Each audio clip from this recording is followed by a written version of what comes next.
대통령님, 대한민국은 절대 건드려서는 안 됩니다. 펜타곤 지하 벙커에서 극비리에 진행된 시뮬레이션 결과는 경악 그 자체였습니다. 이건 말도 안 돼, 다시 돌려봐. 라는 반응과 함께 7번의 재검증과 11번의 시뮬레이션이 이어졌으나 결과는 변함이 없었습니다. 한국이 단 하나의 품목이라도 탄다고 중단하면 미국 산업의 87%가 즉각적으로 압박을 받고 일주일 내에 달러 패권이 완전히 상실될 수 있다는 충격적인 결론이었습니다. 중국은 25%의 관세에 무릎을 꿇었으며 일본은 5조 매각 달러를 바치고 고개를 숙였던 전례가 있습니다. 그런데 GDP가 연배나 차이 나고 군사력 측정이 불가능할 정도의 초강대국인 미국이 겨우 인구 5천만의 대한민국 앞에서 전전긍긍하고 있는 실정입니다. 과연 대한민국이 쥐고 있는 미국의 급소는 무엇일까요? 지금부터 미국 정부가 70년간 필사적으로 은폐하려 했으며 심지어 한국인조차 제대로 알지 못하는 충격적인 진실을 낱낱이 파헤쳐 공개하겠습니다. 저는 하버드 케네디 정책대학원 3층 강의실에 서 있었습니다. 오늘 제가 전달할 이야기는 미국 정부가 절대 외부에 공개하고 싶지 않은 핵심적인 진실에 관한 것이었죠.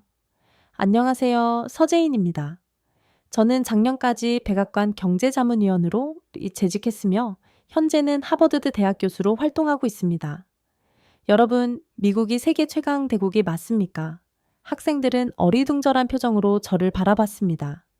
중국에서 오운망샤오가 당연하지 않냐고 반문했습니다. 군사력, 경제력 모든 면에서 압도적이지 않습니까? 저는 냉소적인 미소를 지었습니다. 그럼 미국이 인구 5천만의 작은 나라 앞에서 벌벌 떨고 있다는 사실을 믿으시겠습니까? 강의실은 즉시 술렁이기 시작했습니다. 독일에서 온 막스 리만은 의아한 표정으로 교수님, 무슨 말씀이신지요? 라고 물었습니다. 저는 노트북을 열어 화면에 문서 하나를 띄웠습니다. 공화당 로고가 선명하게 박힌 극비 문서였습니다. 이것은 올해 초 공화당 전략기획실에서 작성한 보고서입니다. 제목이 화면에 크게 나타났습니다. 한국 관세 부과 시나리오, 미국 경제 붕괴 경고, 일본에서 온 하야시 켄지가 놀란 목소리로 붕괴라고요?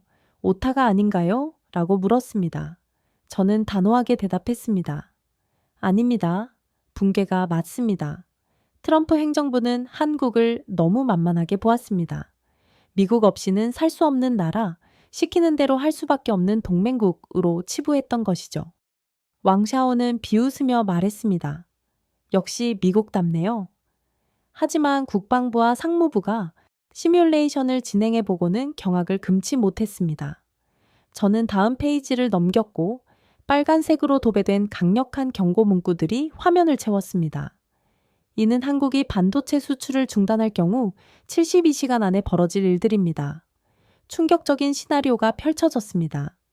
구글 서버 전면 마비, 아마존 웹 서비스 AWS 중단, 월스트리트 거래 시스템 다운. 학생들은 숨을 죽였습니다. 12시간 후에는 아이폰 생산 라인이 정지되며 24시간 후에는 테슬라 공장이 완전히 멈추고 48시간 후에는 미국 전체 데이터 센터의 80%가 기능을 상실하는 것으로 나타났습니다. 막스 리만은 믿을 수 없다는 표정으로 고개를 저었습니다. 이것이 가능한 일입니까?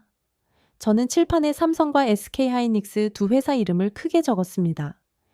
이 두 회사가 전 세계 메모리 반도체의 74%를 생산하고 있습니다. 미국이 사용하는 D램, DRAM의 87%, 낸드 플래시, NAND 플래시의 71%가 한국산입니다. 하야시 켄지가 불편한 기색을 보이며 대체제를 찾으면 되지 않나요? 라고 물었습니다. 저는 단언했습니다. 없습니다. 일본은 이미 20년 전에 메모리 시장에서 참패했습니다. 중국은 기술 격차가 10년에 달합니다. 대만 TSMC는 파운드리 업체일 뿐 메모리 반도체는 제조하지 않습니다. 저는 학생들을 둘러보며 결론 지었습니다. 미국은 사실상 한국의 인질인 셈입니다. 왕샤오는 벌떡 일어서며 말도 안 돼요. 미국이 그렇게 무력할 리 없습니다. 라고 외쳤습니다. 그렇다면 이건 어떻게 설명하시겠습니까? 저는 새로운 자료, 즉 백악관 상황실 회의록을 보여주었습니다. 지난달 국가안보회의 NSC 속기록에는 대통령 보좌관의 발언이 기록되어 있었습니다. 화면에 문장이 나타났습니다. 한국을 건드리는 것은 우리 자신의 목을 조르는 것과 같다. 강의실은 다시 조용해졌습니다. 더 충격적인 것은 배터리 분야입니다. 저는 테슬라 주가 차트를 띄웠습니다. 지난 여름 일론 머스크가 한국을 극비 방문했다는 사실을 아시나요? 학생들은 고개를 저었습니다. 그는 LG 에너지 솔루션 공장에 무릎을 꿇고 배터리 물량을 구걸했습니다. 말 그대로 구걸한 것입니다. 막스 리만은 놀라움을 감추지 못했습니다. 일론 머스크가요? 네. 왜냐하면 LG가 배터리 공급을 중단하면 테슬라는 3개월 안에 파산하기 때문입니다. 저는 구체적인 수치를 제시했습니다. 현재 미국에서 운행되는 전기차의 63%가 한국산 배터리를 사용하고 있습니다. 포드의 F1 파워 라이트닝, GM의 허머 EV, 모두 한국 배터리입니다. 하야시 켄지가 질투 섞인 목소리로 일본 파나소닉도 배터리를 만들지 않습니까? 라고 물었습니다. 저는 차갑게 대답했습니다. 파나소닉은 이미 한국 회사들에게 밀려 시장 점유율이 2%로 하락했습니다. 한국은 이미 일본을 넘어선 지 오래입니다. 저는 백악관에서 있었던 일화를 들려주었습니다. 2달 전 트럼프 전 대통령이 저에게 직접 물었습니다. 학생들이 귀를 기울였습니다. 한국을 굴복시킬 방법이 없겠냐고요? 제가 뭐라고 답했는지 아십니까? 모두가 숨을 죽였습니다. 불가능합니다. 한국을 적으로 만드는 순간 미국이 먼저 무너집니다. 왕샤오는 충격을 받은 표정으로 자리에 앉았습니다. 그때 트럼프 전 대통령의 표정이 볼만했어요. 평생 그렇게 당황한 얼굴은 처음 봤습니다. 저는 더 충격적인 사실을 공개했습니다. 그리고 지난주 중국 특사가 서울을 극비 방문했습니다. 왕샤오의 눈이 번뜩였습니다. 무슨 목적으로요? 한국에 파격적인 제안을 했죠. 미국을 버리고 중국과 손잡으면 반도체와 배터리 기술을 중국과 공유하는 조건으로 아시아 경제 패권을 나누어 갖자는 것이었습니다. 강의실은 다시 술렁이었습니다. 막스 리만은 말을 잇지 못했습니다. 만약 그렇게 된다면 저는 단호하게 말했습니다. 미국의 시대는 끝납니다. 중국이 한국 기술을 손에 넣는 순간 게임 오버입니다. 하야시 켄지가 불안한 표정으로 물었습니다. 한국은 뭐라고 답했나요? 아직 답을 안 했습니다. 저는 의미심장하게 웃었습니다. 그냥 조용히 기다리고 있는 거죠. 미국과 중국이 서로 더 나은 조건을 제시하기를 기다리면서요. 학생들은 경악했습니다. 이게 바로 현실입니다. 저는 마지막 슬라이드를 보여주었습니다. 70년 전 전쟁 폐허였던 나라가 이제는 미국과 중국의 운명을 손에 쥐고 있습니다. 왕샤오는 한숨을 쉬었습니다. 우리가 한국을 너무 얕봤군요. 미국도 마찬가지였습니다. 저는 쓴웃음을 지었습니다. 그런데 정작 놀라운 건 한국인들조차 자신들이 가진 이 무기의 위력을 제대로 모른다는 겁니다. 백악관이 한국을 완전히 오판한 것은 올해 초였습니다. 제가 경제자문위원으로 있을 때 목격한 장면이었죠. 국가안보회의 상황실에서 충격적인 대화가 오갔습니다. 한국이요? 그냥 중국처럼 때리면 되지 않습니까? 상무장관이 자신만만하게 말했습니다. 어차피 우리한테 매달려 사는 나라 아닙니까? 주한미군 빼겠다고 하면 바로 무릎 꿇을 겁니다. 국방장관이 고개를 끄덕였습니다. 맞습니다. 북한 때문에라도 우리 말을 들을 수밖에 없죠. 저는 그들의 오만함에 할 말을 잃었습니다. 트럼프 전 대통령이 테이블을 두드렸습니다. 좋아. 한국 자동차의 25%, 전자제품의 30% 관세다. 러스트벨트 유권자들이 좋아할 거야. 그들은 한국을 완벽한 희생양으로 보았습니다. 작고 약하고 반항할 수 없는 나라로 말입니다. 대통령님, 잠시만요. 제가 손을 들었습니다. 한국이 보복하면 어떻게 하실 겁니까? 상무장관이 코웃음을 쳤습니다. 보복이요? 감히 한국이? 네, 감히 한국이 말입니다. 제가 노트북을 열었습니다. 한국이 반도체 수출을 일주일만 중단해도 미국 경제는 마비됩니다. 터무니없는 소리. 국방장관이 소리쳤습니다. 그럼 실제 데이터를 보여드리죠. 저는 펜타곤 시뮬레이션 결과를 띄웠습니다. D-Day 한국 반도체 수출 중단. D+1일 애플 아이폰 생산 중단. D+2일 아마존 서버 50% 다운. 화면에 빨간색 경고가 가득했습니다. D+3일 뉴욕 증권 거래소 전산 시스템 마비. D+7일 미국 GDP 3% 하락. 트럼프 전 대통령의 얼굴이 굳어졌습니다. 이게 진짜란 말이요? 네, 대통령님, 이게 현실입니다. 제가 다음 자료를 보여주었습니다. 더 큰 문제는 대체제가 없다는 겁니다. 중국은 기술이 10년 뒤처져 있고, 일본은 이미 메모리 시장에서 철수했으며, 유럽은 반도체 공장 자체가 없습니다. 상무장관의 자신감이 사라졌습니다. 그럼 우리가 한국한테 꼼짝 못한다는 겁니까? 단순히 꼼짝 못하는 정도가 아닙니다. 저는 더 충격적인 시나리오를 제시했습니다. 만약 한국이 중국과 손잡으면 어떻게 될까요? 상황실이 조용해졌습니다. 한국 기술의 중국 자본과 시장이 결합하면 미국은 기술 패권을 완전히 잃게 됩니다. 트럼프 전 대통령이 주먹을 쥐었습니다. 그런 일은 없을 거예요. 한국은 우리 동맹국이니까. 동맹국이라고 영원하지는 않습니다. 제가 차갑게 말했어요. 우리가 한국을 희생양으로 만들려 한다는 걸 그들이 알게 된다면요. 그날 이후 백악관의 분위기가 완전히 바뀌었습니다. 한국은 더 이상 만만한 상대가 아니었습니다. 서 자문관. 일주일 후 트럼프 전 대통령이 저를 다시 불렀습니다. 한국을 우리 편으로 묶어둘 방법을 찾아요. 이미 늦었을 수도 있습니다. 제가 우려를 표했어요. 중국이 먼저 움직이고 있거든요. 실제로 그 무렵 베이징에서는 한국을 향한 구애 작전이 한창이었습니다. 중국 상무부 장관이 서울을 극비 방문하여 파격적인 제안을 했습니다. 반도체 기술을 공유해주면 중국 시장을 독점적으로 보장하고 배터리 합작 공장을 세우면 아시아 전체 전기차 시장을 나눠 갖자는 것이었죠. 한국 정부는 침묵했습니다. 그 침묵이 워싱턴을 더욱 불안하게 만들었습니다. 국무장관이 긴급 보고를 했습니다. 대통령님, 한국이 중국 제안을 검토 중이라는 첩보입니다. 트럼프 전 대통령이 폭발했습니다.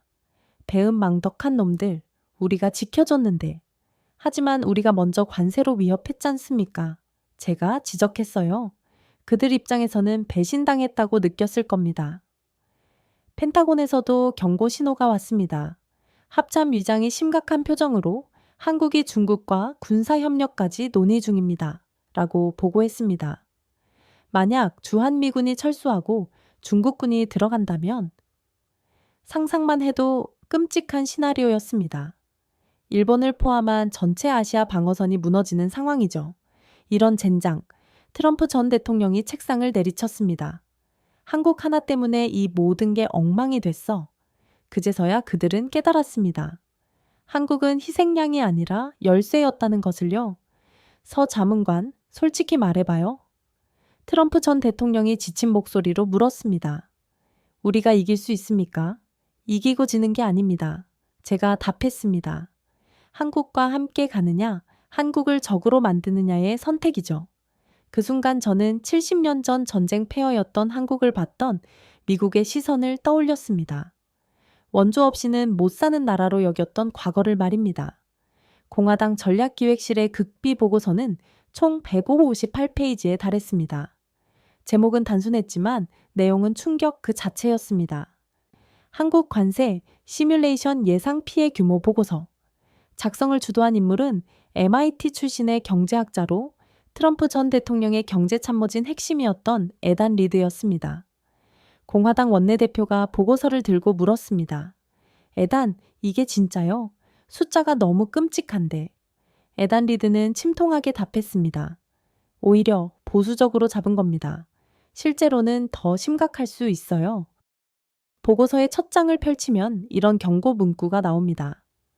경고, 본 시나리오는 미국 경제의 즉각적 붕괴를 예측함.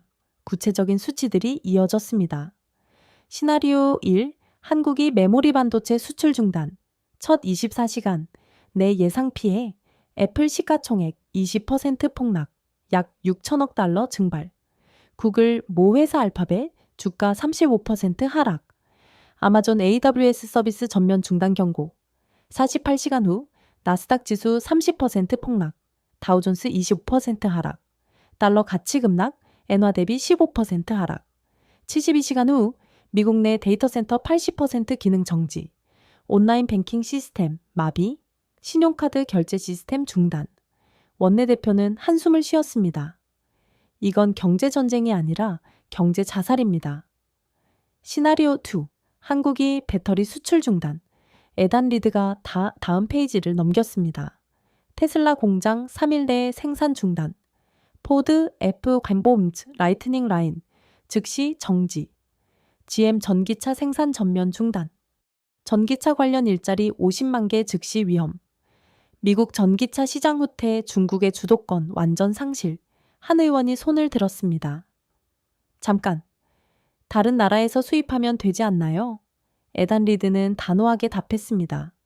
불가능합니다. 중국 CATL은 이미 자국 수요도 맞추지 못하고 일본 파나소닉은 생산량이 한국의 3분의 1 수준입니다. 보고서는 계속되었습니다. 시나리오 3.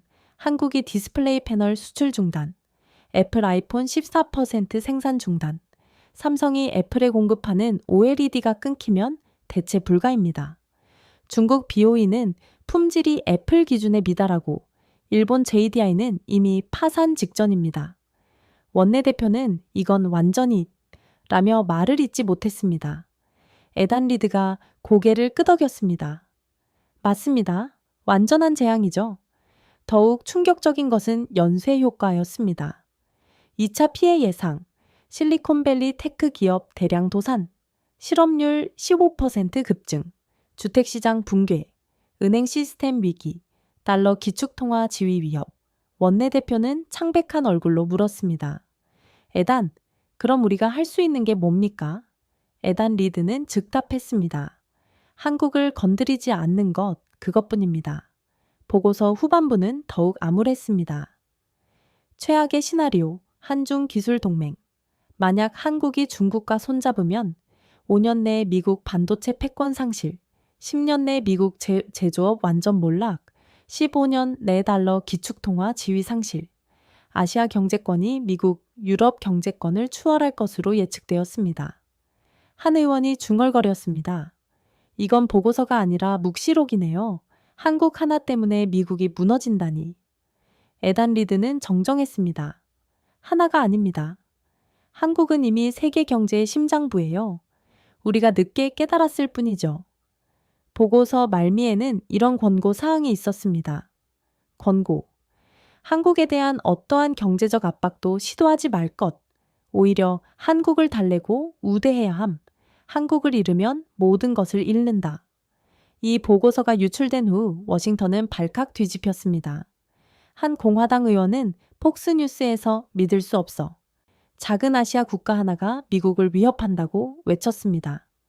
하지만 월스트리트는 달랐습니다. JP 모건의 한 임원은 저에게 이미 알고 있었어. 삼성전자 주가가 떨어지면 나스닥이 따라 떨어져요. 한국이 재채기하면 미국이 감기에 걸리죠. 라고 말했습니다. 실제로 골드만삭스는 비밀리에 한국 정부와 접촉 중이었으며 제발 미국을 버리지 말아달라는 메시지를 전하고 있었습니다. 그런데 정작 한국은 침묵하고 있었습니다. 그 침묵이 미국을 더욱 불안하게 만들었습니다. 트럼프 전 대통령은 계속 한국이 뭘 원하는 거지? 라고 물었지만 아무도 답을 몰랐습니다. 어쩌면 한국은 이미 답을 알고 있었는지도 모릅니다. 1953년 서울역 전쟁이 끝난 직후 한 종군 기자가 찍은 사진이 있습니다. 폐허 더미 위에 앉아있는 한국 소년. 맨발에 찢어진 옷차림. 그러나 눈빛만은 살아있었죠. 그 소년의 이름은 이영민이었습니다. 제가 하버드 강의실에서 학생들에게 말했습니다. 저는 그 소년의 손녀입니다. 제 할아버지 이영민은 전쟁고아였습니다. 학생들은 놀란 눈으로 저를 바라봤습니다. 1953년 한국의 1인당 국민소득은 67달러였습니다. 저는 칠판에 큰 글씨로 적었습니다. 아프리카 가나가 86달러였으니 한국이 더 가난했던 것입니다. 왕샤오는 믿을 수 없다는 표정을 지었습니다. 지금 삼성, 현대를 가진 그 한국이요? 네, 그 한국입니다. 저는 할아버지의 일기장을 꺼냈습니다. 빛바랜 종이에 적힌 한글이었습니다. 1961년 3월 15일. 오늘도 미군 부대 쓰레기통을 뒤졌다. 초콜릿 포장지에 묻은 것이라도 핥고 싶었다. 강의실이 조용해졌습니다. 1965년 7월 20일. 독일 광부 모집에 합격했다. 내 손으로 돈을 벌 수 있다. 꿈만 같았다. 제 할아버지는 독일로 떠나 지하 1100ml 막장에서 석탄을 캤습니다. 할아버지가 3년간 번 돈은 3,100달러였습니다. 저는 다음 페이지를 넘겼어요. 그 돈으로 한국에 돌아와 시작한 게 작은 전자 부품 가게였습니다. 그게 시작이었어요. 한국 전체가 그랬듯이요. 1970년 박정희 대통령이 반도체 산업 육성을 선언했습니다. 저는 당시 신문 기사를 보여주었습니다. 모두 미친 짓이라고 했습니다. 전기도 제대로 안 들어오는 나라가 반도체를 만든다고요? 일본 언론은 비웃었습니다. 한국이 반도체 100년 뒤에나 가능할 것. 미국도 마찬가지였습니다. 원조로 먹고 사는 나라가 무슨 첨단 산업. 하지만 한국은 멈추지 않았습니다. 1983년 삼성은 64K D램 개발에 성공했습니다. 저는 타임라인을 보여주었어요. 1984년 이복 6K D램, 1985년 12데미 D램. 일본과의 기술 격차가 줄어들기 시작했죠. 어떻게 가능했냐고요? 저는 학생들을 둘러봤습니다. 24시간 3교대로 주말도 없이 일했으니까요. 당시 삼성 반도체 연구원의 증언을 들려주었습니다. 우리는 실험실에서 살았어요. 집은 잠깐 들리는 곳이었죠. 아내 얼굴보다 현미경을 더 많이 봤어요. 그 결과가 나타났습니다. 1992년 삼성이 세계 메모리 반도체 1위에 올랐고 일본 NEC를 제치고 정상에 등극했습니다. 불가능하다. 당시 일본 언론의 헤드라인이었습니다. 어떻게 10년 만에? 답은 간단했습니다. 절박함과 근성. 제 할아버지도 그때 삼성협력업체 린을 운영하고 있었습니다. 저는 할아버지 사진을 보여주었습니다. 새벽 4시 출근, 밤 11시 퇴근, 일요일도 없었습니다. 그런 사람이 한둘이 아니었습니다. 한국 전체가 그랬으니까요. 1997년 IMF 외환 위기가 닥쳤습니다. 저는 당시 영상을 틀었어요. 한국이 망했다고 했습니다. 국가부도, 경제 붕괴. 하지만 무슨 일이 벌어졌나요? 국민들이 금을 모았습니다. 금 모으기 운동 영상이 나왔습니다. 결혼 반지, 돌반지, 할머니 유품까지 모두 나라에 바쳤습니다. 막스 리만이 놀랐습니다. 개인이 나라를 위해 금을. 제가 말했습니다. 국민이 모은 금 257톤 외채를 갚는 데 썼죠. 그리고 3년 만에 IMF 차관을 모두 상환했습니다. 이때 한국 기업들이 무엇을 해쳤는지 아세요? 저는 충격적인 사실을 공개했어요. 위기를 기회로 봤어요. 삼성은 오히려 반도체 투자를 늘렸습니다. 다들 미쳤다고 했습니다. 망해가는 나라에서 투자를 늘리다니. 결과는 2000년대 들어 삼성은 인텔을 제치고 세계 1위 반도체 기업이 되었습니다. 현대차도 마찬가지였습니다. 품질 개선에 올인했죠. 10년 10만 마일 보증. 미국 시장을 뒤흔든 파격적인 정책이었습니다. LG 화학은 배터리에 투자했습니다. 당시엔 시장도 없었는데 말이죠. 미래를 보았기 때문입니다. 지금 LG 에너지 솔루션은 테슬라의 핵심 파트너입니다. 2019년 일본에 수출 규제가 있었습니다. 저는 당시 뉴스를 보여주었습니다. 반도체 핵심 소재, 새 품목 수출 규제. 한국 반도체 산업을 고사시키려 했습니다. 하야시 켄지가 불편해했습니다. 그건 정치적 이유였어요. 이유야 어쨌든 결과는? 저는 1년 후 기사를 보여주었습니다. 한국 반도체 소재의 국산화 성공.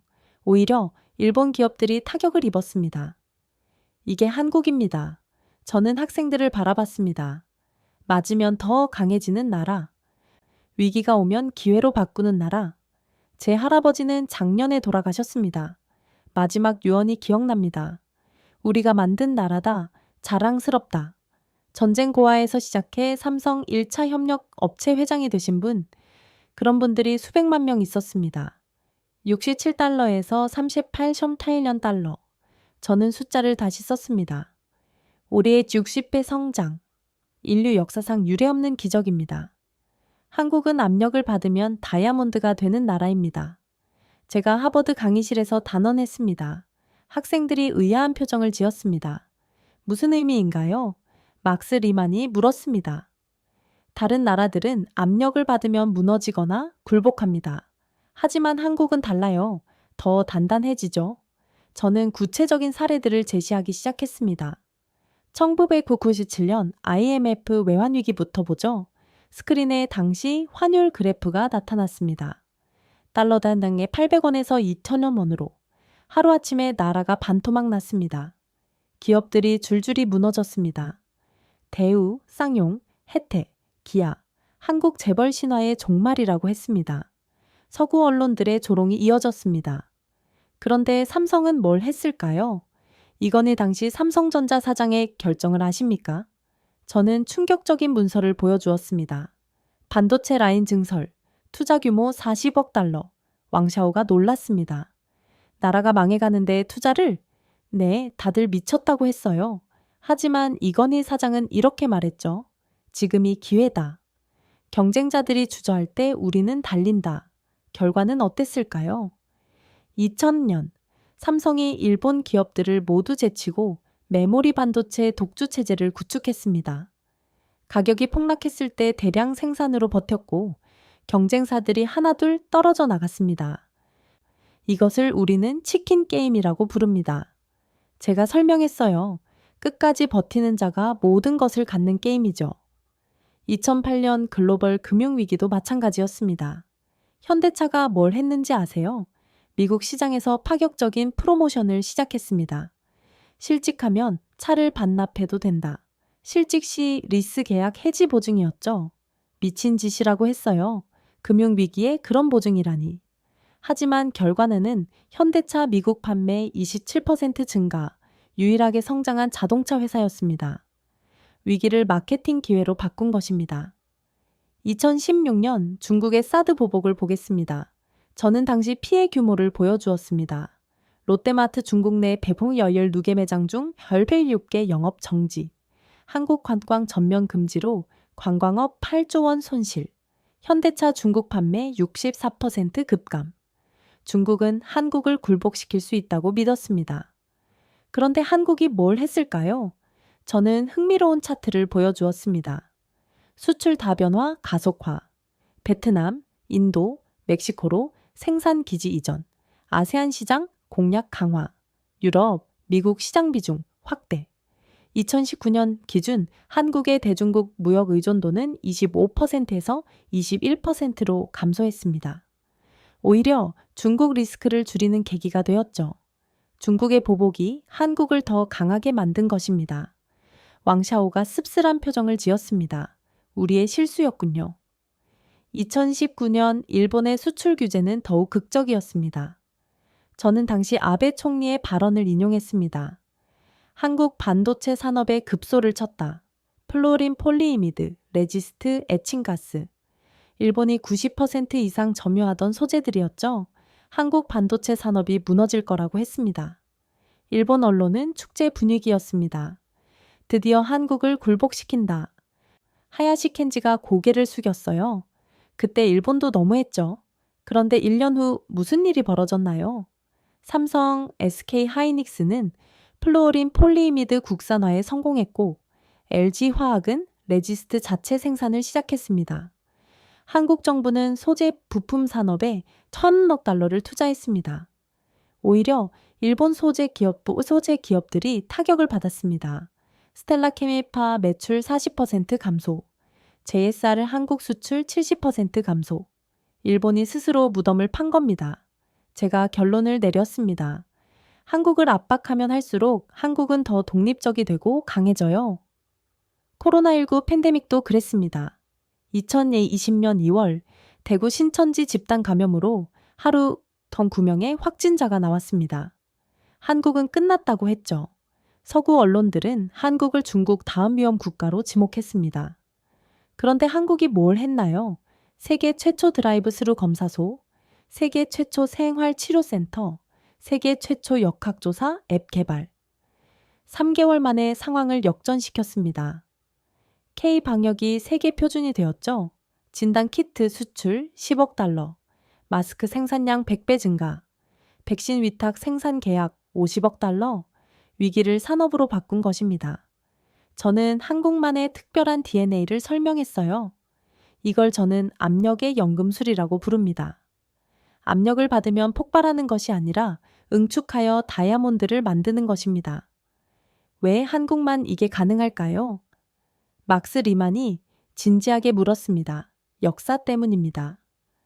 저는 한반도 지도를 보여주었습니다. 전이 5천년간 수백 번의 침략을 받았습니다. 그때마다 살아남았죠. 몽골, 청나라, 일본. 강대국들 사이에서 생존하려면 압력을 이겨내는 법을 배워야 했습니다. 그게 DNA가 된 것입니다. 현대 한국인들에게도 그 DNA가 흐르고 있습니다. 미국이 한국에 관세를 부과하면 어떻게 될까요? 제가 학생들에게 물었습니다. 한국은 또 다른 돌파구를 찾을 겁니다. 중국과 손잡을 수도 있고 유럽과 동맹을 맺을 수도 있죠. 혹은 완전히 새로운 기술을 개발할지도 모릅니다. 압력이 센 만큼 반작용도 클 테니까요. 그래서 미국은 한국을 압박할 수 없는 것입니다. 압박하면 할수록 한국은 더 강해지고 더 독립적이 되니까요. 이게 바로 백악관이 가장 두려워하는 시나리오입니다.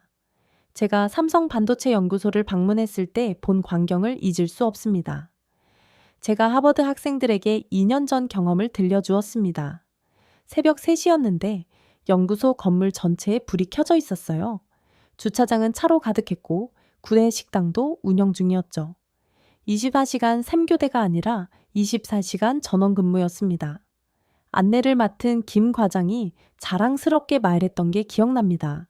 우리가 자는 동안 미국은 깨어 있고 미국이 자는 동안 중국이 깨어 있어요.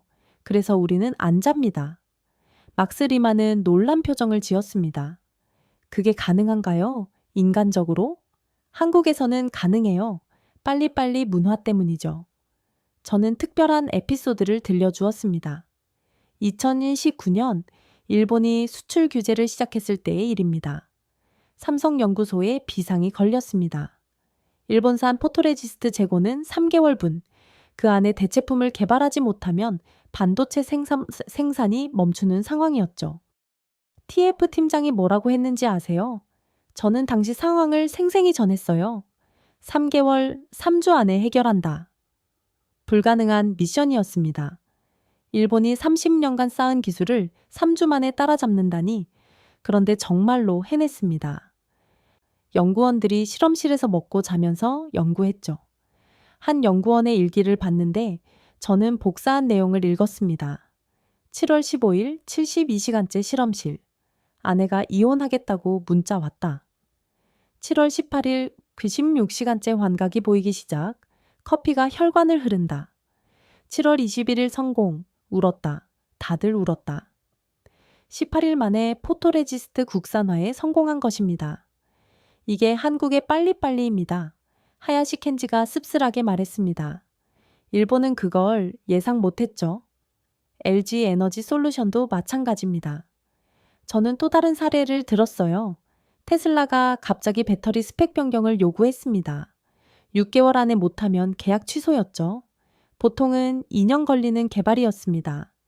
LG는 뭘 했을까요? 오창 공장 전 직원이 비상체제에 들어갔습니다. 가족 호텔이라는 것이 생겼죠. 공장 옆 호텔에 연구원 가족들을 모셔다 놓고 잠깐씩 얼굴만 보고 다시 일하러 가는 시스템. 4개월 만에 개발 완료. 일론 머스크가 직접 한국에 와서 감사 인사를 했습니다. 어떻게 이렇게 빨리? 그때 LG 임원이 답했답니다. 한국 속도입니다. 저는 더 극적인 이야기를 들려주었습니다. SK 하이닉스가 인텔을 이긴 비결을 아세요? 2020년 차세대 낸드 플래시 개발 경쟁. 인텔은 2년 로드맵을 짰는데 SK 하이닉스는 6개월이었습니다. 연구원들이 번갈아 가며 24시간 실험을 이어갔습니다. 한 사람이 쓰러지면 다음 사람이 바로 이어받는 릴레이 연구. 결과는 5개월 만에 세계 최초 개발. 인텔은 결국 메모리 사업에서 철수했죠. 이런 일화도 있습니다. 제가 직접 인터뷰했던 연구원의 이야기였죠. 딸아이 돌잔치 날이었는데 실험 결과가 나올 시간이었어요. 돌잔치와 실험 중 뭘 선택했을까요? 실험실에서 노트북으로 돌잔치를 지켜봤습니다. 가족들은 이해했을까요? 아내가 말했답니다. 당신이 만드는 반도체로 딸이 더 나은 세상에 살 거라고. 이게 한국의 연구원들입니다. 현대차 디자인 센터도 유명하죠. 신차 디자인 기간, BMW 5년, 벤츠 4년, 현대차 2년. 어떻게 가능하냐고요? 디자이너들이 회사에서 살다시피 합니다. 남양연구소 주차장 CCTV를 분석해 봤더니 저는 재미있는 데이터를 보여주었습니다. 평균 퇴근 시간 밤 11시 47분, 평균 출근 시간 새벽 6시 23분, 집에 있는 시간이 6시간도 안 되는 것입니다.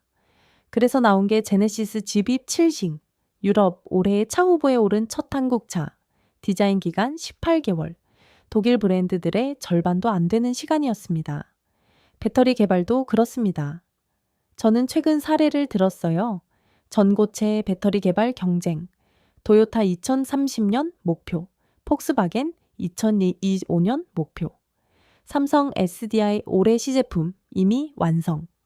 1년을 6개월처럼, 6개월을 1개월처럼, 이게 한국 기업들의 시간 개념입니다. 그런데 이게 가능한 진짜 이유가 뭘까요? 왕샤오가 물었어요. 돈, 기술 아니에요. 사명감이죠. 제가 한 연구원과 나눈 대화를 들려주었어요. 왜 그렇게 열심히 하냐고 물었더니 이렇게 답하더군요. 우리 아버지 세대는 맨손으로 여기까지 왔어요. 우리가 여기서 멈추면 그분들께 죄송하죠. 이게 한국 엔지니어들의 마음입니다. 미국이 이걸 이길 수 있을까요? 제가 학생들에게 물었습니다. 주 40시간 근무하는 미국 연구원이 주 80시간 일하는 한국 연구원을 이길 수 있을까요? 불가능하죠. 지난달 펜타곤 비밀회의에 참석했을 때의 일입니다. 제가 학생들에게 충격적인 장면을 들려주었어요. 국방장관, 상무장관, 그리고 애플, 테슬라, 구글 CEO들이 한자리에 모였습니다. 의제는 단 하나였습니다. 한국 리스크 관리 방안. 팀 쿡 애플 CEO가 먼저 발언했습니다. 그의 목소리는 떨리고 있었습니다. 삼성 디스플레이가 공급을 중단하면 아이폰 15%는 단 한 대도 못 만듭니다. 애플이 삼성에 얼마나 의존하는지 아세요? 아이폰 15 프로 맥스 OLED 패널의 100%가 삼성제입니다. 중국 BOE는 품질이 애플 기준에 못 미치고 일본 JDI는 이미 OLED 시장에서 철수했습니다. LG 디스플레이도 30%를 공급하고 있습니다. 한국 두 회사가 애플 디스플레이의 전부인 거죠. 일론 머스크는 더 절박했습니다. 테슬라의 상황을 폭로했죠. LG 에너지 솔루션이 배터리 공급을 중단하면 3개월 안에 테슬라는 문을 닫아야 합니다. 왕샤오가 놀랐습니다. 테슬라가 그 정도로 의존적이에요.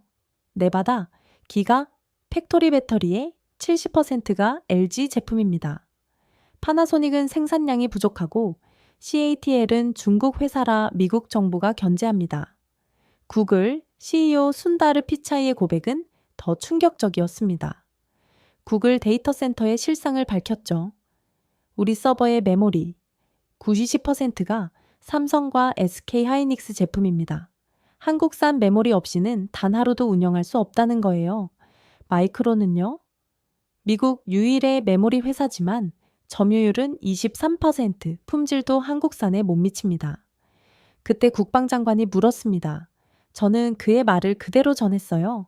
그럼 우리가 한국의 인질이란 말입니까? CEO들의 대답은 하나였습니다. 그렇습니다. 회의실이 침묵에 빠졌습니다. 상무장관이 대안을 제시했어요. 국내 생산을 늘리자는 거였죠. 인텔이 파운드리 사업을 확대하고 있지 않습니까? 하지만 전문가의 분석은 냉정했어요. 인텔이 삼성 수준에 도달하려면 최소 10년은 걸립니다. 10년. 그동안 한국이 가만히 있을까요? 오히려 격차가 더 벌어질 겁니다. 한국의 기술 발전 속도를 따라잡을 수 없으니까요. 그때 충격적인 보고서가 공개되었습니다. CIA가 입수한 정보였죠. 중국 한국 기술 동맹 시나리오. 만약 한국이 중국과 손잡으면 시뮬레이션 결과는 재앙이었습니다. 5년 내에 미국 반도체 산업 붕괴, 7년 내에 실리콘밸리 패권 상실, 10년 내에 달러 기축통화 지위 위협. 이건 단순한 경제 문제가 아니었어요. 국가 안보의 문제였죠.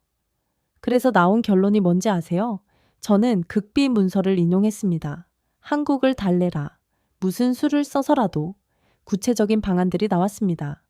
한국 기업에 대한 보조금 지급, 한국인 비자 혜택 확대, 한국산 제품 관세 면제. 사실상 한국에 굴복하는 것입니다. 막스 리만은 믿을 수 없다는 표정을 지었어요. 미국이 한국에 굴복한다고요? 겉으로는 아니죠. 하지만 실질적으로는 그래요. 실제로 최근 변화들을 보세요. 삼성 텍사스 공장에 64억 달러 보조금, SK 하이닉스 진출 시 세금 혜택, LG 에너지 솔루션에 미국 정부 직접 투자. 모두 한국을 달래기 위한 조치들입니다. 그런데 더 큰 문제가 있어요. 저는 새로운 정보를 공개했어요. 한국 정부가 이 모든 걸 알고 있다는 거예요. 그리고 침묵하고 있죠. 왜 침묵할까요? 하야시 켄지가 물었어요. 경매를 붙이는 거예요. 미국과 중국, 누가 더 좋은 조건을 제시하나 지켜보는 거죠. 실제로 지난주에 저는 최신 정보를 전했어요. 시진핑 주석이 한국 대통령에게 직접 전화했어요. 내용은 극비지만 파격적인 제안이었다고 해요. 반도체 기술 공유 대신 중국 시장 독점권, 배터리 합작 회사의 설립, 지분 50대 50, 히토류 무제한 공급 보장. 미국이 줄 수 없는 조건들이죠. 미국은 어떻게 대응했나요? 왕샤오가 궁금해했습니다. 바이든 대통령이 직접 나섰어요. 한국 대통령과의 화상회담, 동맹의 중요성을 강조했죠. 하지만 구체적인 경제적 인센티브는 중국만 못했습니다. 한국은 여전히 답을 하지 않고 있어요. 기다리는 거죠. 더 나은 제안이 올 때까지. 이게 현재 상황입니다. 저는 학생들을 둘러봤습니다. 초강대국 미국이 인구 5천만 나라에 이렇게 쩔쩔매고 있어요. 아이러니하죠. 군사력으로는 압도적인데 경제적으로는 꼼짝 못하니까요. 앞으로 어떻게 될까요? 막스 리만이 물었어요. 한국의 선택에 달렸어요. 한국이 미국을 선택하느냐, 중국을 선택하느냐, 아니면 제3의 길을 가느냐. 한 가지 확실한 건 세계 패권의 향방이 한국의 손에 달렸다는 거예요. 한국만 예외로 둔다고요? 절대 용납 못합니다. 지난달 WTO 비공식 회의에서 일본 대표가 책상을 내리쳤어요. 제가 그 자리에 있었죠. 미국이 한국에만 관세를 안 먹인다면 이건 명백한 차별입니다. EU 대표도 거들었어요. 우리 자동차 산업은 40% 관세를 내는데 한국 차는 면제라고요? 인도 대표까지 가세했죠. 이건 WTO 규정 위반입니다. 최혜국 대우 원칙을 어기는 거예요. 미국 무역대표부 사라 라이트 아이저는 진땀을 흘렸습니다. 한국은 특별한 상황입니다. 뭐가 특별합니까? 일본 대표가 따졌어요. 안보동맹, 우리도 동맹입니다. 경제협력, EU가 더 큽니다. 라이트 아이저는 진실을 말할 수 없었죠. 한국 반도체 없으면 미국 경제가 무너진다고 어떻게 말해요? 이건 형평성의 문제입니다. 독일 대표가 냉정하게 말했어요. 한국만 특별 대우하면 우리는 WTO에 제소하겠습니다. 실제로 EU는 이미 법률 검토를 시작했어요. 미국의 차별적 관세 정책에 대한 제소 준비, 일본도 마찬가지였죠. 한국 특혜는 일본에 대한 역차별, 하야시 켄지가 손을 들었어요. 그런데 왜 일본이 그렇게 민감한가요? 질투죠. 제가 솔직하게 답했어요. 한국이 일본을 추월했으니까요. 반도체, 배터리, 디스플레이. 일본이 지배하던 시장을 한국이 다 가져갔죠. 특히 도요타가 격분하고 있어요. 전기차 배터리에서 현대차에 밀리고 있거든요.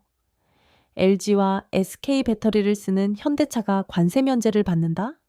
도요타는 못 참죠. 중국은 더 교활해요. 왕샤오가 귀를 기울였어요. 베이징이 뭐라고 했는지 아세요? 아세안 국가들을 선동하고 있어요.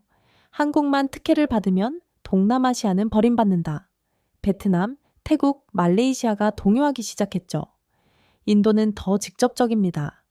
모디 총리가 직접 나섰어요. 한국이 예외면 인도도 예외로 해달라. 인구 14억 시장을 무기로 압박하는 거죠. 그때 흥미로운 일이 벌어졌어요. 저는 극비 회담 내용을 공개했어요. EU, 일본, 인도가 비밀리에 만났어요. 목적은 하나였죠. 한국 견제 동맹.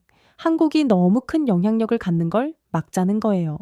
막스 리만이 물었어요. 구체적으로 뭘 하려는 거죠? 한국 제품 보이콧. 충격적이죠? 삼성 스마트폰 불매. 현대차 구매 거부. LG 가전 수입 제한. 하지만 곧 깨달았어요. 불가능하다는 것을요. 왜냐고요? 삼성 메모리 없으면 소니 플레이스테이션도 못 만들어요. LG 배터리 없으면 폭스바겐 전기차도 못 만들어요. SK 하이닉스 없으면 닌텐도 스위치도 없어요. 자기들도 피해를 입는 거죠. 그래서 나온 차선책이 한국 경쟁 기업 육성이었습니다. 일본이 다시 메모리 반도체에 투자하기 시작했어요. 키옥시아가 정부 지원을 받아 공장 증설. EU는 배터리 독립을 선언했죠. 노스볼트의 100억 유로 투자. 인도는 반도체 제조 유치에 나섰어요. TSMC를 인도로 부르려고 애쓰고 있죠. 하지만 현실은 최소 10년은 걸려요. 그동안 한국은 더 앞서갈 거고요. 미국의 고민이 깊어지는 이유가 이것입니다. 한국을 우대하면 전 세계가 반발하고 한국을 압박하면 미국 경제가 무너지고 완벽한 딜레마죠. 저는 최근 에피소드를 하나 더 들려주었어요. G7 정상회담 비공식 만찬에서 각국 정상들이 한국 얘기만 했대요. 한국을 어떻게 다룰 것인가. 프랑스 대통령은 한국을 G7에 포함시키자고 했고, 일본 총리는 결사 반대했죠. 영국 총리가 중재안을 냈어요. 한국을 준회 원국으로 만들자. 하지만 한국이 거절했어요. 왜냐고요? 굳이 그럴 필요가 없으니까요. 이미 모든 나라가 한국을 필요로 하는데 왜 복잡한 정치 게임에 끼어들어요? 한국은 지금 상황을 즐기고 있어요. 모든 강대국이 한국을 구애하는 상황. 70년 전에는 상상도 못했던 일이죠. 이것이 21세기 국제 정치의 현실입니다. 군사력이 아닌 기술이 진짜 힘인 시대. 그리고 그 기술의 정점에 한국이 서 있다는 사실. 여러분, 3일 전 베이징에서 극비 회담이 있었다는 소문이 돌고 있습니다. 제가 하버드 강의실에서 조심스럽게 말을 꺼냈어요. 중국이 한국 대기업 총수들을 비밀리에 초청했다는 얘기죠. 왕샤오가 벌떡 일어섰습니다. 그게 사실입니까? 확인되지 않은 첩보입니다만 참석했다고 알려진 명단이 충격적이었죠. 삼성, SK, LG, 현대차의 수뇌부, 중국이 제안했다고 하는 내용이 파격적입니다. 저는 알려진 내용을 공개했습니다. 미국을 버리고 중국과 손잡으면 거대한 시장을 보장하겠다. 구체적인 조건들이 상상을 초월했습니다. 첫째, 중국 14억 시장 진출 우대.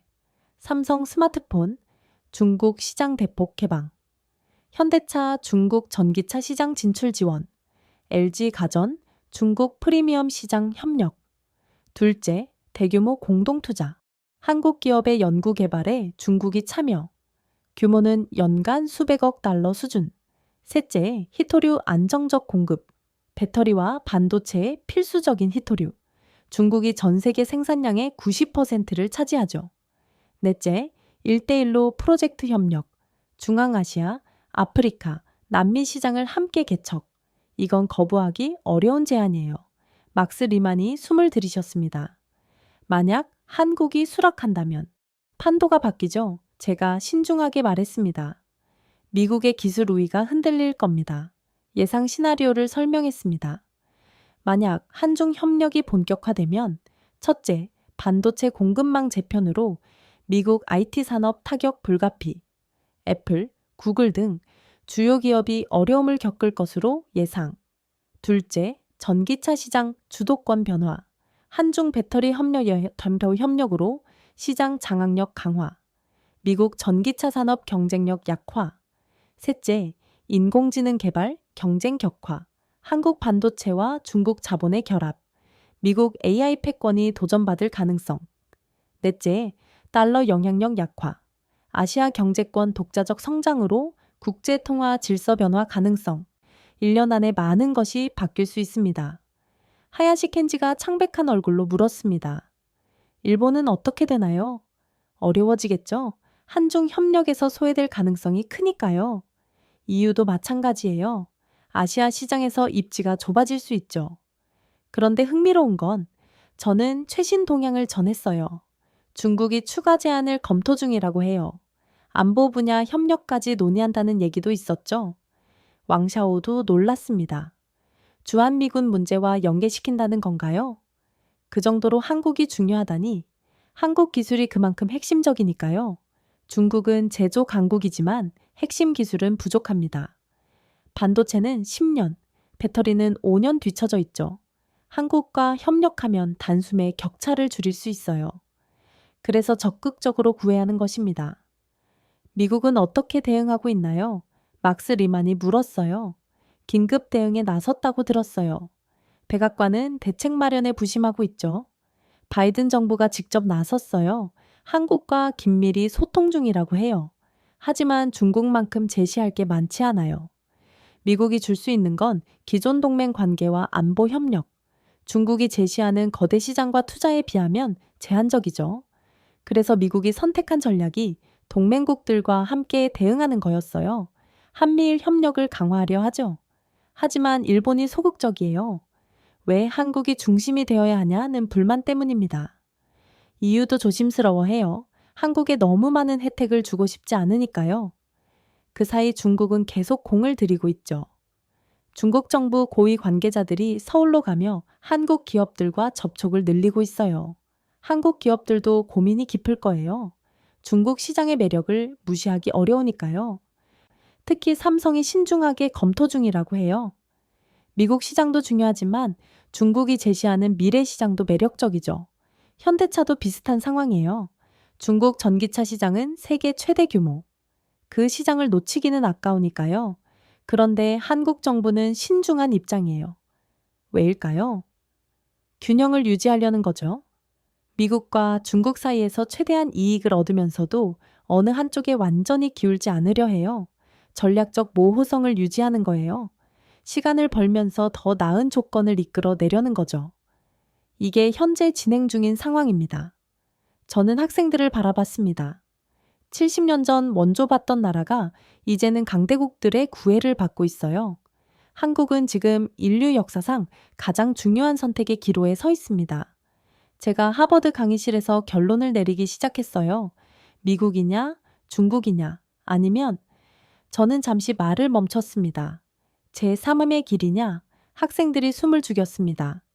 막스 리만이 물었습니다. 제3의 길이요? 한국이 독자적인 길을 가는 겁니다. 흥미로운 시나리오였죠. 불가능하지 않아요. 저는 구체적인 가능성을 설명했어요.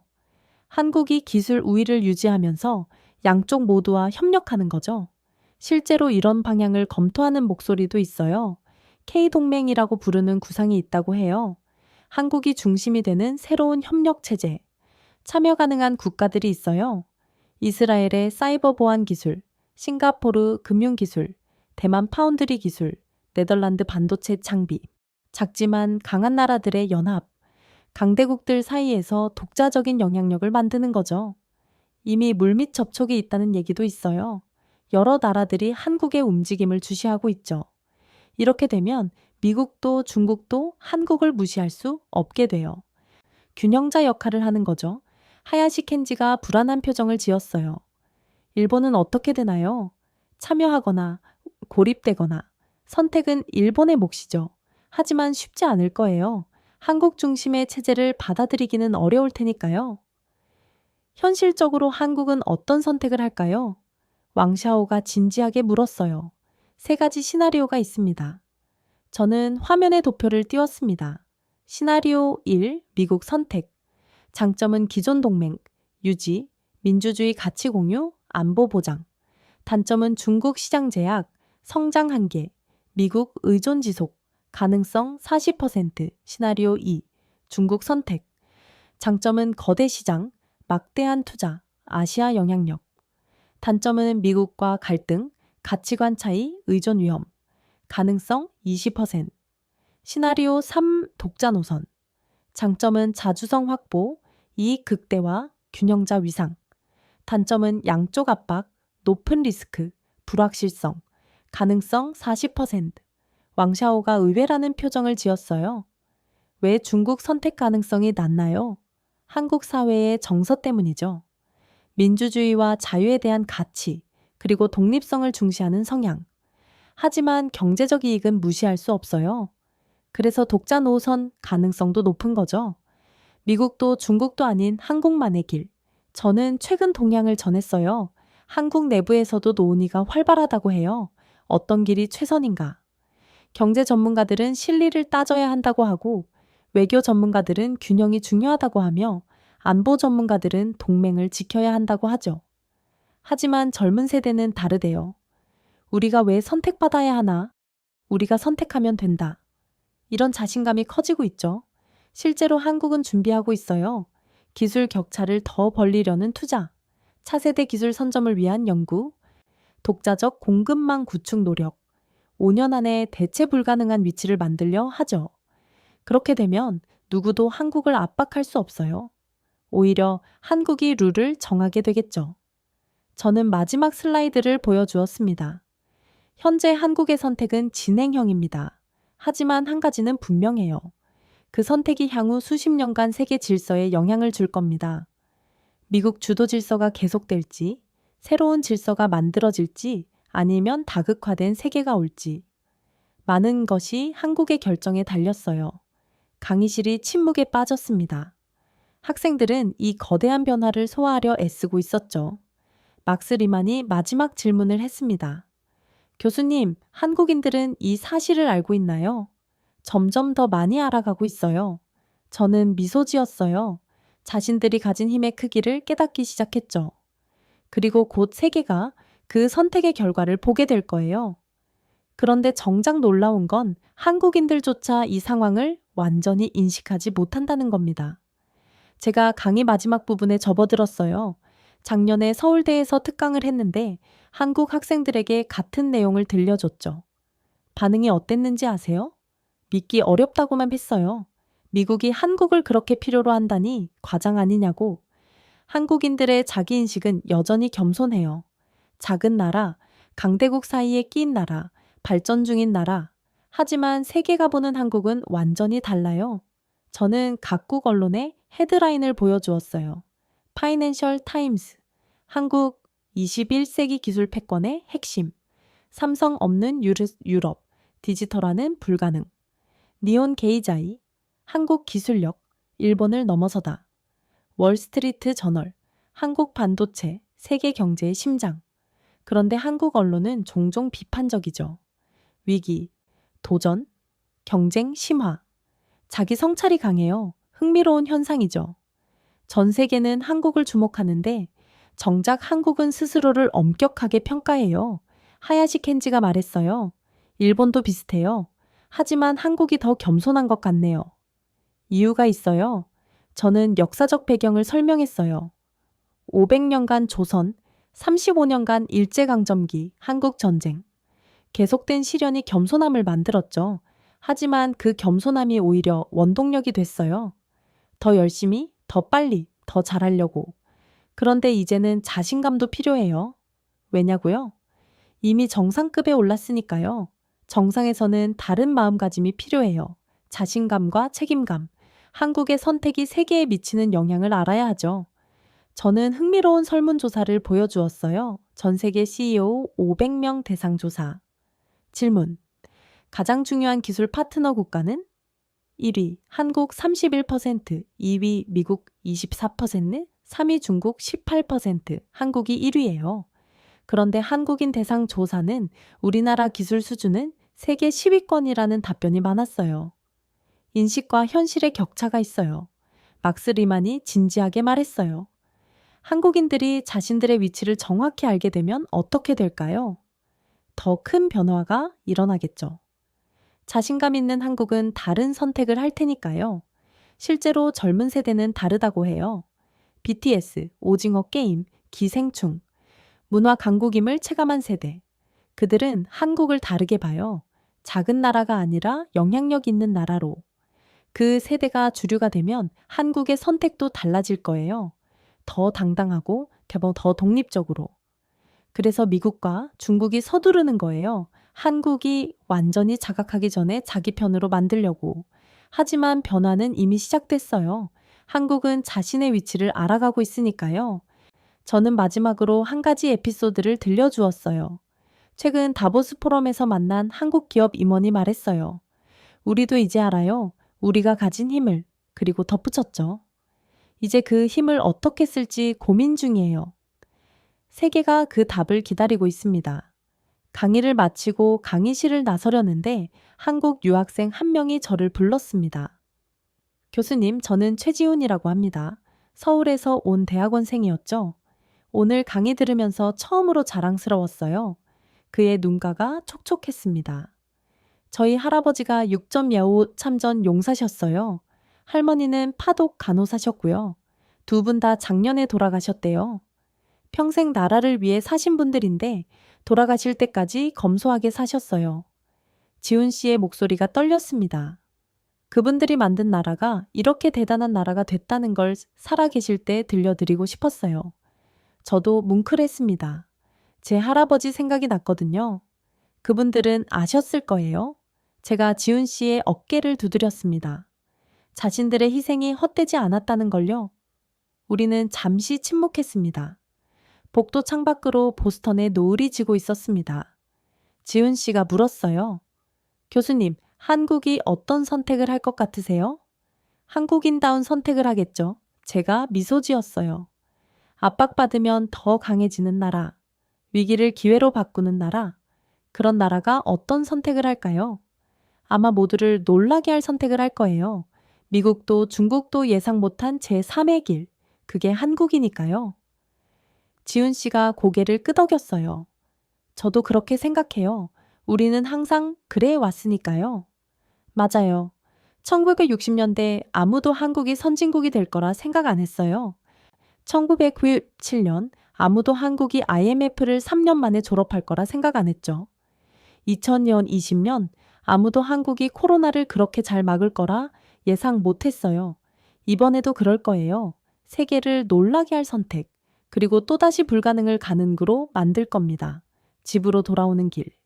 저는 할아버지가 남긴 일기장 마지막 페이지를 다시 읽었습니다. 손녀야, 우리 세대는 먹고 살기 바빴다. 하지만 너희 세대는 다르다. 세계와 어깨를 나란히 하고 때로는 세계를 이끌어라. 그게 우리가 피와 땀으로 만든 나라의 운명이다. 할아버지, 그 운명의 순간이 지금 왔습니다. 폐허에서 시작한 나라가 이제 세계의 중심에 섰어요. 67달러에서 시작해 38트릴리언 달러가 되었고, 원조받던 나라에서 원조하는 나라가 되었고, 이제는 미국과 중국이 구애하는 나라가 되었습니다. 이 기적은 그냥 일어난 게 아니에요. 새벽부터 밤늦게까지 일한 아버지들, 눈물 삼키며 외국 땅에 나간 어머니들, 그분들의 희생이 만든 기적입니다. 이제 우리 차례입니다. 그분들이 만든 이 나라를 어떻게 이끌어갈지 세계가 우리의 선택을 기다리고 있어요. 우리는 압박받을수록 강해집니다. 위기, 우리는 위기를 기회로 바꿉니다. 선택, 우리는 우리만의 길을 갑니다. 그게 대한민국이니까요. 70년 전 폐해어에서 시작한 나라.